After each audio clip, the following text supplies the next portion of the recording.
नमस्कार, मैं हूं अर्पित कुमार और आप देख रहे हैं भूम भारत। देखिए, इस वक्त आज चर्चा करेंगे हम लोग पंजाब चुनाव पे।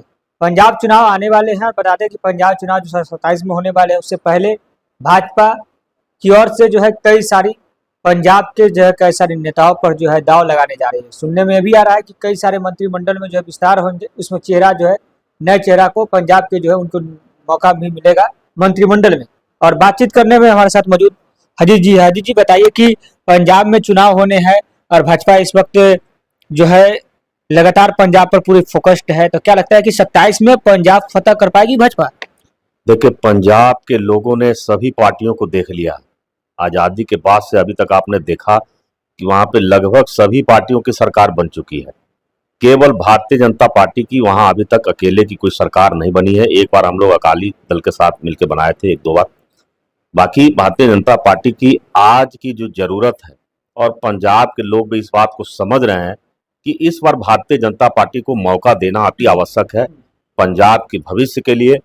जो पंजाब की आज स्थिति सभी पार्टियों ने मिलकर बना दी है, उससे बाहर निकलने का एकमात्र पंजाब के लोगों के पास यही समाधान है कि वो नरेंद्र मोदी जी के हाथों को मजबूत करें पंजाब में, और भारतीय जनता पार्टी की पूर्ण बहुमत की सरकार बनाकर एक बार देखें। लेकिन सर, एक तरफ कांग्रेस है पंजाब में, एक तरफ आम आदमी पार्टी की इस वक्त मौजूदा समय में सरकार है सर। तो क्या लगता है सर, भाजपा जो है आम आदमी पार्टी को हरा पाएगा, कांग्रेस को जो है हरा पाएगा? कांग्रेस पार्टी ने तो पूरी तरह से पंजाब को बर्बाद करने के लिए कोई कसर नहीं छोड़ा। आज जो पंजाब की हालत है, आतंकवाद के दौर को भी, जो आतंकवाद जो पंजाब में इतना जो है घोर अत्याचार हुआ आतंकवाद के समय में, वो भी कांग्रेस की देन थी। कांग्रेस पार्टी की गलत नीतियों के कारण और इंदिरा गांधी की गलत नीतियों के कारण पंजाब की ये स्थिति हुई।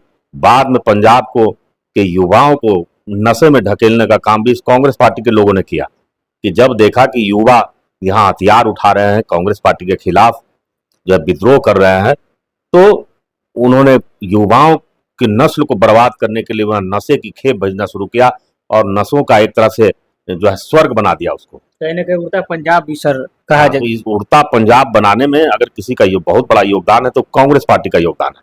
और भारतीय जनता पार्टी और संघ परिवार या नरेंद्र मोदी जी, हमारे समस्त नेतागण जानते हैं कि सिखों की अहमियत इस देश के लिए क्या है, वो नरेंद्र मोदी जी जानते हैं। आपने देखा कि जब से नरेंद्र मोदी जी की सरकार बनी, तो सबसे पहले जो इतिहास में गलत इतिहास लोगों को पढ़ाया जाता था, सिखों का इतिहास जो है गलत तरीके से प्रस्तुत किया जाता था। हाई स्कूल के किताबों में गुरु तेग बहादुर जी को डकैत बताया जाता था। जिस गुरु तेग बहादुर जी ने इस देश के लिए, इस राष्ट्र के लिए, हिंदुत्व के लिए कितनी बड़ी कुर्बानी दी, उनके बारे में एक गलत भ्रांतियां फैलाई जाती थी, जो हमारे इतिहासकारों ने पास्ट में लिखा। और जब से नरेंद्र मोदी जी की सरकार बनी, उन्होंने, आपने देखा कि सबसे पहले वीर बाल दिवस मनाने की घोषणा की। वीर बाल दिवस मनाने का उद्देश्य था कि लोगों को ये पता चले कि हमारे गुरुओं ने इस देश के लिए कितनी कुर्बानी दी है, इस धर्म की रक्षा के लिए कितनी कुर्बानी दी है। गुरु नानक देव जी महाराज का देखिए कि विश्व स्तर पर पूरे भारतवर्ष में भी जो है 550वां प्रकाश पर्व मनाया गया। करतारपुर कॉरिडोर जो हमारा जो है बहुत ही पुरानी मांग थी, उसका कॉरिडोर बनाने का ऐतिहासिक निर्णय लिया। गुरु तेग बहादुर जी महाराज का 350वां जो है बलिदान दिवस जो है उसी लाल किले के प्राचीर पर मनाया गया, जहां से के औरंगजेब के आदेश से जहां गुरु तेग बहादुर जी को बलिदान किया गया था चांदनी चौक पर। साहबजादों की वीरता के समर्पित वीर बाल दिवस मनाया जा रहा है। सिख धर्मावलंबियों और सिख समुदाय के लोगों का कितना मान और सम्मान इस सरकार में बढ़ा है, तो ये सभी जानते हैं। 1984 दंगा पीड़ित में जितने भी हमारे सिख बंधु थे, उनके खिलाफ ये सरकार ने त्वरित एक्शन लेकर फास्ट ट्रैक कोर्ट बनाकर लोगों को सजा दिलाने का काम किया है। तो और गुरु गोविंद सिंह जी महाराज का 350वां पर्व देखे कितने धूमधाम से देश भर में मनाया गया। पटना साहिब में खुद प्रधानमंत्री जी स्वयं पधारे। तो ये स्थिति आज जो जो पंजाबियों की, जो सिखों की स्थिति जो कांग्रेस पार्टी ने कर दी थी, उससे बाहर निकालने का काम अगर किसी ने किया तो नरेंद्र मोदी जी ने किया है। लेकिन सर, आपकी सरकार सर कैसे बनेगा सर? भाजपा के साथ वहाँ के लोग है ही नहीं सर, वहाँ के लोग आम आदमी पार्टी के साथ है। ऐसा जो है आम आदमी पार्टी के जो है अरविंद केजरीवाल जी कह रहे हैं, भगत मान सिंह जी कह रहे हैं कि जनता पूरा हमारे साथ है। सबसे मोह भंग हो रहा है। और मैं अपनी पार्टी से भी ये अपेक्षा रख रहा हूं, और हम लोगों ने इस बारे में, मैं चिट्ठी भी लिखने वाला हूं प्रधानमंत्री जी को, कि पंजाब को विशेष पैकेज मिलना चाहिए और पंजाब के किसानों का लगभग 97,800 करोड़ रुपया, लगभग 1 लाख करोड़ के आसपास किसानों का कर्ज है। उस कर्ज माफी को लेकर चुनाव में उतरना चाहिए। और जो सिख संस्थानों पर जो कब्जा करके बैठे हुए हैं, कई देश भर में आपने देखा है कि सिखों के जो संस्थाएं, जो शैक्षणिक संस्थाएं जो सिखों के लिए पास की गई है, सिखों के लिए योजना है, उसमें कई बहुसंख्यक समाज के लोग उस पर कब्जा करके बैठे हुए हैं। तो उस कब्जा को भी छुड़ाने का जो है की घोषणा करनी चाहिए प्रधानमंत्री जी को पंजाब चुनाव से पहले। और देखिए, सिखों ने इस देश के लिए क्या किया, हमारे गुरुओं ने तो कुर्बानी दी, धर्म की रक्षा ली। उसके बाद भी आपने देखा कि अंग्रेजों के साथ लड़ाई में भी कि हमारे सबसे ज्यादा जो परसेंटेज हमारा है, 2% सिख है हिंदुस्तान में, लेकिन उनकी जो है आजादी की लड़ाई में योगदान आप देखें, कुर्बानी में आप देखें, तो उनके आबादी के हिसाब से 80% सिखों ने कुर्बानी दी है, जो उनकी संख्या है। आप सोचे कि 47 लोगों को फांसी के फंदे पर चढ़ाया गया, जिसमें 34 सिख समाज के लोग थे। तो ये आजादी की लड़ाई में हमारा योगदान है। क्या लगता है सर, 27 में जो है भाजपा पहली बार पंजाब में सरकार बनाएगी, या फिर से जो है भाजपा सरकार में नहीं बना पाएगी? क्योंकि कहा जा रहा है कि भाजपा कितना भी जोर लगा लेगी, कितना भी ताकत लगा लेगी, पर भाजपा इस बार पंजाब में नहीं दखल दे सकती। आप इस मुगालते में मत रहिए।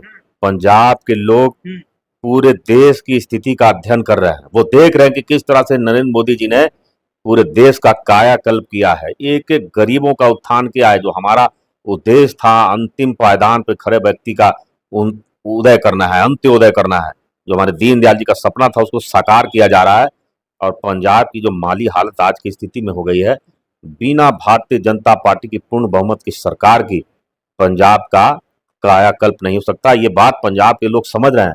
आज लेकिन आम आदमी पार्टी के सर नेता कह रहे हैं, आम आदमी पार्टी कह रहे हैं कि वहां पर जो है वो बिहार नहीं है, बिहार नहीं है, यूपी नहीं है, बंगाल नहीं है, ये पंजाब है, और पंजाब की जनता भाजपा को नहीं चाहती। देखिए, जहां से आम आदमी पार्टी पैदा हुई थी, दिल्ली से, दिल्ली के लोगों ने उनको आईना दिखा दिया और दिल्ली से उनको आउट कर दिया। अभी सारे जो आम आदमी पार्टी के सारे नेता पंजाब में जाके बैठे हुए हैं, क्योंकि वहां पर एकमात्र उनकी सरकार बची है।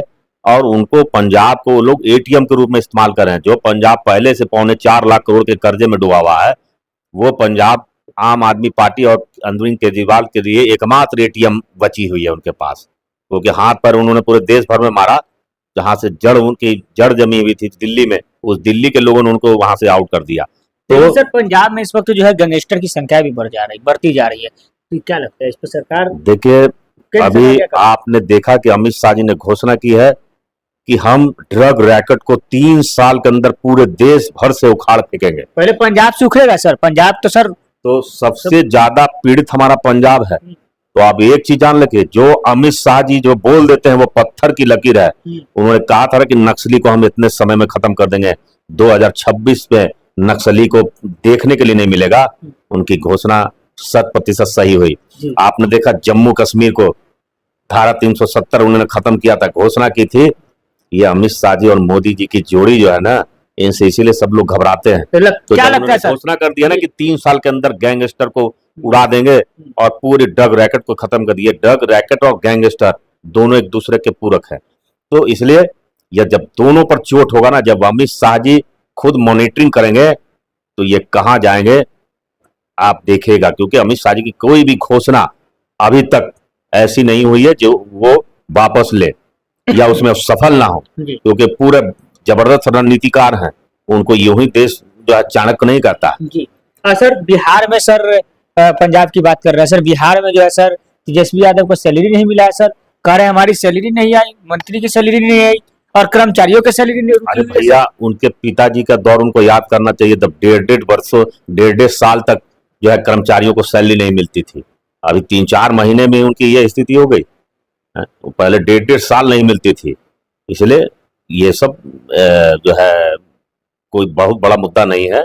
ये समय के साथ सब सरकार के हमारे लोग लगे हुए हैं, बहुत जल्दी इसका समाधान निकल जाएगा। लेकिन सर प्रेस कॉन्फ्रेंस किए थे और बोले कि कर्मचारियों के नई सैलरी नहीं आ रही है, तो सर कर्मचारी के फिर परिवार कैसे चलेंगे सर, अगर 4 महीना सैलरी नहीं आएगी? नहीं, इस पर पूरी तरह से फोकस है सरकार। बहुत जल्द इसकी घोषणा होने जा रही है, बहुत जल्दी सबको सैलरी मिलेगी।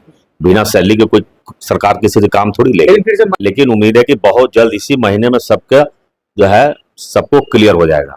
मुख्यमंत्री जी ने खुद बता दिया है, सबको क्लियर हो जाएगा। हाँ। देखिए, बता दें कि हमारे साथ हरजीत सिंह जी थे और उन्होंने कहा कि पंजाब में जो चुनाव होगा जो पंजाब में आगामी चुनाव है वहां पे भाजपा पूर्ण बहुमत से सरकार बनाएगी। और 3 साल के भीतर भाजपा ने सुनिश्चित किया है, अमित शाह ने सुनिश्चित किया है कि ड्रग रैकेट और वहां पे जो गैंगस्टरों की जो है वो चल रही है, वो दोनों की साठगांठ जो है खत्म करेगी। जिस प्रकार से नक्सलियों का खात्मा किया गया, जिस प्रकार से नक्सली जो है आत्मसमर्पण कर रहे हैं, उसी प्रकार से जो है जिस प्रकार से नक्सल मुक्त हुआ है, उसी प्रकार से ड्रग रैकेट और गैंगस्टर मुक्त पंजाब होगा। और पंजाब में अगर भारतीय जनता पार्टी की सरकार आती है तो फिर विकास होगा। और जो है सिखों की सम्मान की अगर बात करा जाए तो भाजपा जो है वो लगातार सिखों की सिख धर्म की जो है सम्मान की बात कर रही है। हालांकि हमारे साथ जो है हरजीत सिंह जी जुड़े और इन्होंने कई सारी बातों कहा। पूरा वीडियो का आपने देखा, आपको कैसा लगता है, राय प्रतिक्रिया आपको क्या लगता है, अपने राय प्रतिक्रिया कमेंट बॉक्स में दर्ज करिएगा। बहुत बहुत धन्यवाद।